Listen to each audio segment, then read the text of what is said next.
Charities have urged the UN to name and shame the Saudi-led coalition over child rights violations in Yemen after research showed more than 120 children were killed or maimed in airstrikes by the alliance last year. A briefing by Save the Children and Watchlist on Children and Armed Conflict said the coalition committed grave violations against children in a series of 23 attacks in 2016.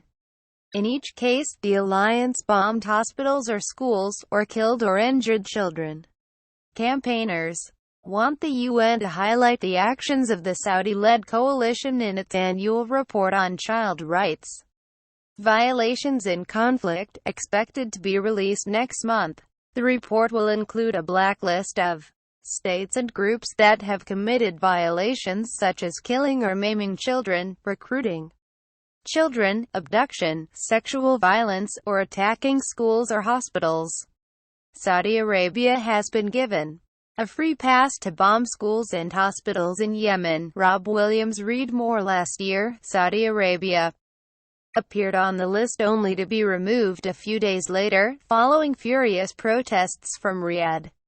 The UN report had stated the coalition was responsible for 60% of the child deaths and injuries in Yemen in 2015, an estimate Saudi Arabia claimed was wildly exaggerated. The U-turn was criticized by human rights groups, which accused the UN of pandering to political pressure. Save the Children has warned that the UN will set a dangerous precedent for conflicts around the world if it fails to include the Saudi-led coalition on this year's list. If there is no accountability, if groups that are fighting think they can use their political influence, and if they're powerful enough and rich enough, then they can get away with killing and injuring children, or bombing schools and hospitals.